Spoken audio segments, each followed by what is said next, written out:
The ego is the system that runs your sense of self. It is made out of thought patterns, emotions, and behavior loops, and the stories that try to hold it all together. Left unchecked, it creates endless existential searching, chronic disconnection, and the persistent sense that something is wrong.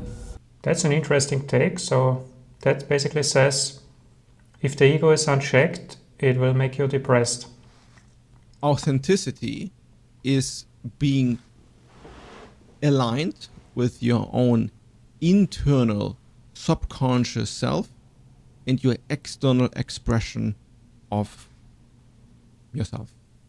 That's an interesting take. I've never considered it like that, because we know that the subconscious runs 90% of our decisions and habits and everything. So what does it mean to be aligned with your subconscious self? But that would mean that being aligned with your subconscious self, for example, if you have self-sabotaging patterns running subconsciously, authenticity, would that mean that you express them? I mean, you would express them anyway, because the subconscious runs 90% of our actions, and so anyway we would express them.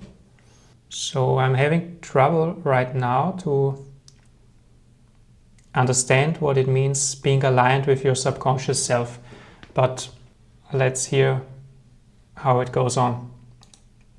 Expression of yourself and your external expression of yourself. But what does it mean to be aligned with your external expression?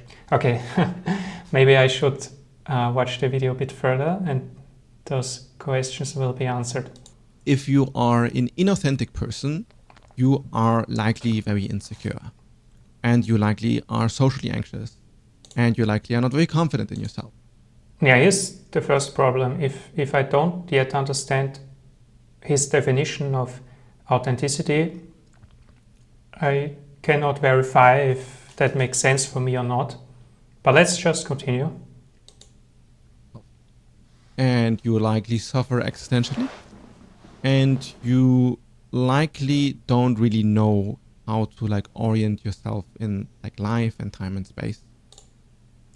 I mean, I believe that people who have it easy to express themselves and enjoy themselves in expressing, you would describe them as authentic, and I would see that those people are less likely to be depressed. And you might think that you are a very authentic person and are fueled by arrogance instead.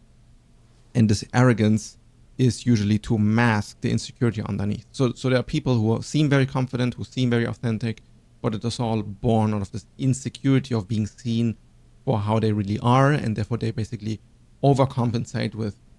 I mean, Andrew Tate is the first one who springs to mind when I hear the word overcompensating and putting up a show. But all of this means that the person really hasn't found itself. There's multiple parts of your own. Yeah, I don't think Andrew Tate has really found himself, to be honest. Psychological makeup that seem to contradict each other. One part wants to say this thing, another part wants to say that thing, and overall there's something that is just always in conflict, and you don't feel good about it. Well, what he says so far, I think could apply to me, so I recognize myself in this description. And this is more important than your own, so it creates a sense of insecurity. For example, you might think that you are a decently okay guy, just let's talk about something superficial, just your external beauty standard, and then someday you find a person and go on a date, and then they clearly find you very unattractive, and they maybe even tell you this in your face. Yeah, I mean, that's the differentiation between making it an identity and seeing it as a data point. And yeah, if you're insecure, you are more likely to make every criticism an identity. You then also don't know how to express yourself, because maybe how you express yourself is not very much liking to others, and maybe they think you're stupid when you talk this way, and maybe you're also just way too shy or too extroverted, and you kind of need to adapt for other people to, be liked. And now again, are you a likable person? It depends on other people. Are you intelligent? It depends on other people. I get it. External validation, trying to get validation from externally. Did you say anything more? Did I miss something? Hi. Inception here. It's crazy when I'm watching myself, how I'm noticing my own seeking for validation. For example, right before when I said, did I miss something? Did he say anything more? How can you just be certain about who you are? And it requires for your own ego identity structure to be configured in a different way, so that on the foundational level, you do not need other people to tell you about how things are like, but you know already how things are like. Yeah, so that means in this context, so that this ego structure continuously it tries to create a certain ideal which it continuously tries to achieve while it knows it's not at the moment, and it tries to become very good at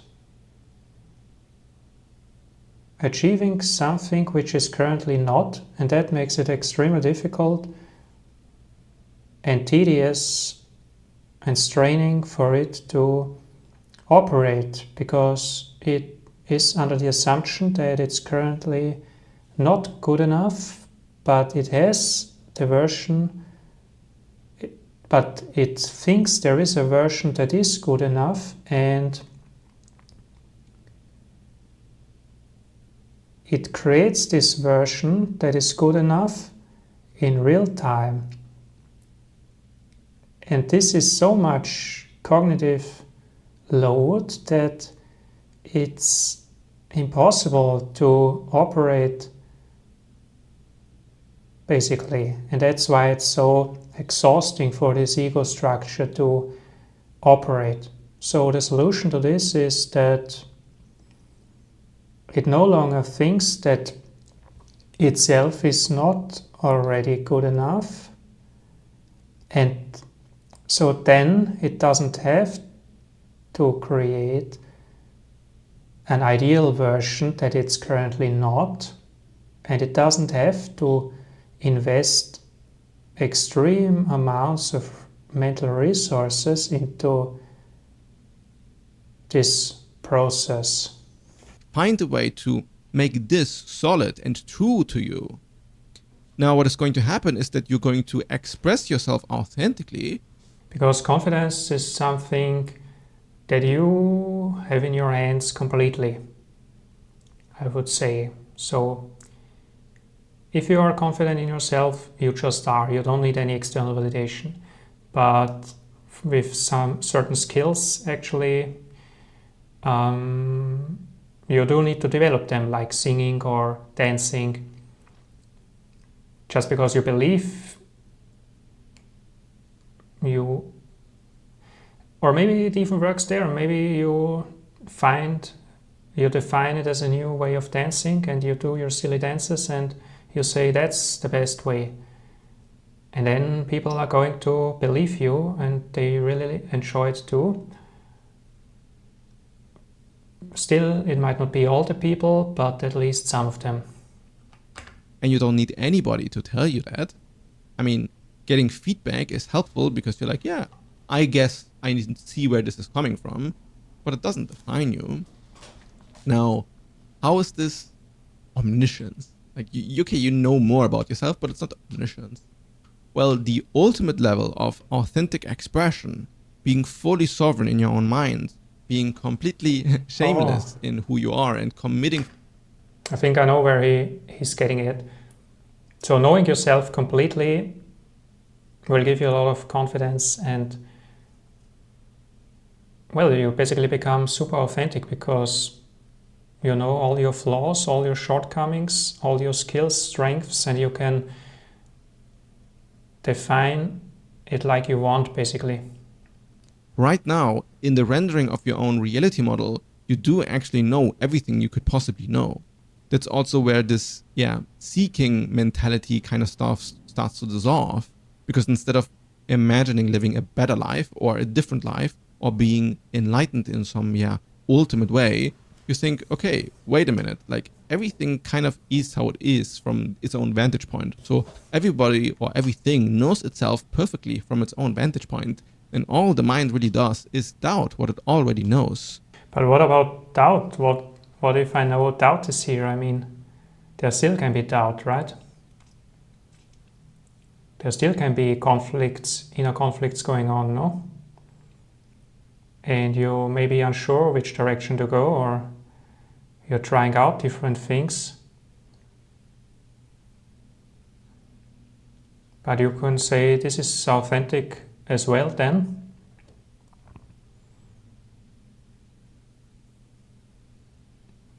But really then I don't get it. What's authentic then? Then authentic is everything and nothing. Because everything can be authentic. I mean, what is inauthentic? So not being aligned with your subconscious self, he would say. Not being aligned with your subconscious self.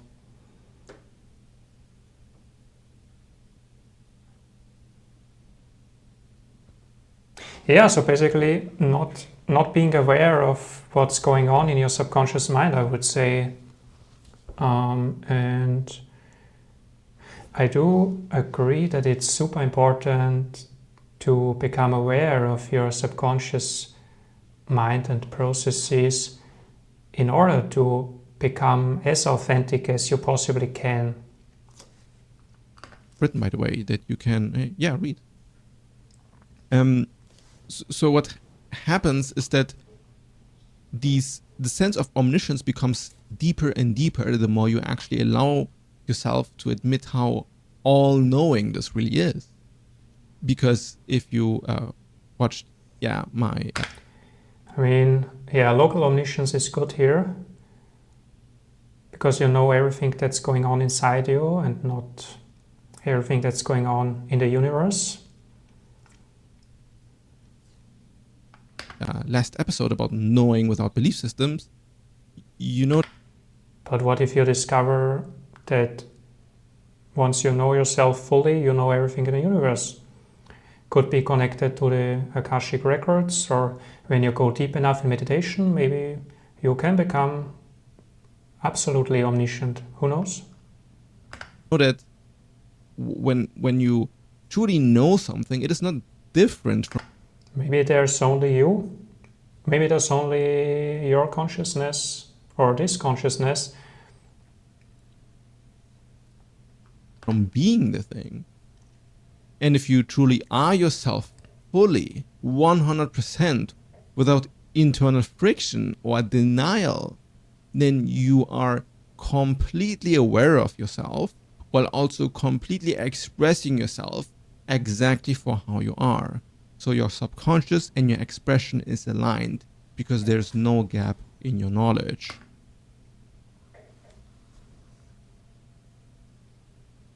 Oh, now I get what he means. Oh. So I don't think I've gotten what he meant while I watched the video, but now I have a better understanding.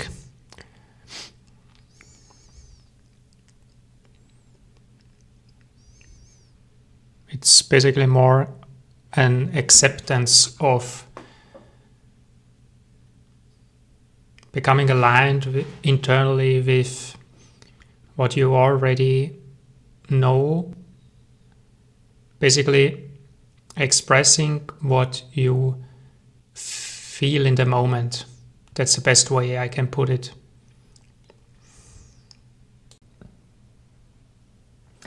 He's saying that if you know everything, there's no other possibility than being authentic.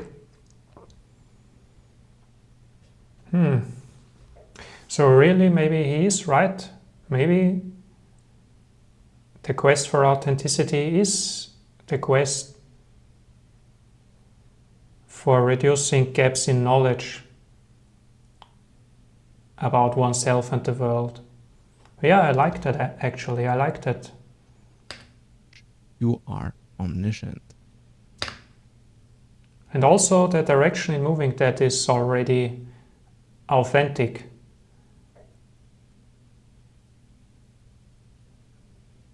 But what if I would not be moving in that direction of closing the gaps in knowledge? Could it still be authentic?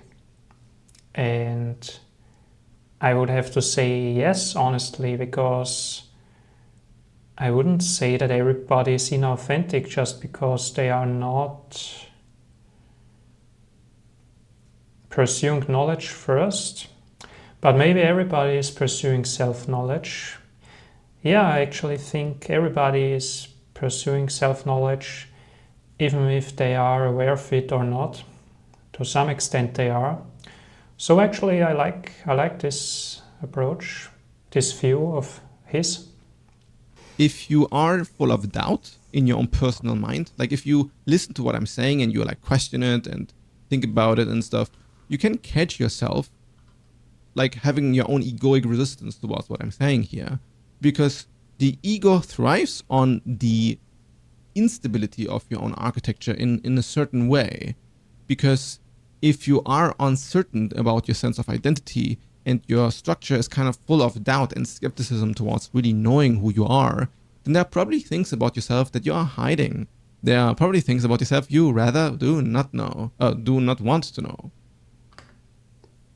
Interesting, because that's exactly what happened here. I was doubting when I was listening. So maybe there are some things which I do not want to know, but what could those things be? And I also agree with him that being too uncertain isn't good. But also being too certain isn't good either. But it definitely feels much better. But I really wonder what the things could be I don't want to know about myself. Yeah, I just want to add a few things here. Cult leader came to mind. Confidence can also be dangerous because a confident person can easily persuade a cult following, generate a cult following. So just because you hear somebody speak confidently, pay attention to that you don't follow them blindly. And also when somebody speaks about ego and that you see some things which you don't want to face, and they tell you that they could tell you what it is. I mean, basically, if they are constantly telling you that you don't see some things which you don't want to face, or that you have arrogance and that ego is, and when you try to understand them or question them, then that's ego that's in your way of understanding, then you have to be very careful. I don't say that it applies to him, but that's just something that came to mind now as I rewatched this. But if you do have actually looked at the stuff that is kind of scary to look at, then it is pretty unlikely that you're just going to have to say it to other people or like admit it to others. Because think about what it does when you admit to like a sin to another person in confidence. In some ways it can be liberating, right? Because you are seen and accepted for your mistakes. In another way, you are just validation seeking. Yeah, exactly. That's why you don't confess it in order to gain validation and acceptance, but to show yourself that you can share it without flinching, without feeling bad for it. Standing with what you've done and standing behind what you've done and coming to terms with it. It is not possible for an object to be inauthentic because the object's expression is exactly how the object is like. There's no internal friction. And in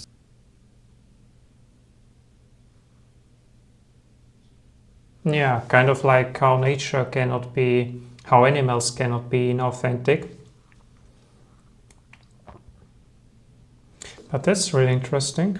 Why can humans be inauthentic then? That's exactly what it all comes down to, the definition of authenticity. I mean, what is being authentic? So, in this video we said it's aligning with your subconscious self. Being aware of your processes and your being on every level. So the quest for local omniscience. So animals probably are not so complicated. I don't know if they have a subconscious or not, or if they are self-aware or not. Okay. So humans are more complex. That's why humans can be inauthentic and authentic. Why do we even want to be authentic? And I think it's because it feels better. It feels better. So as humans, we always strive to do the thing that we think is the best decision. Not always consciously, but also subconsciously, most of the time. We do the things we believe are best. So when we do self-sabotaging patterns subconsciously, we do it to stabilize an identity, to survive, for example, because this is safe, this is familiar.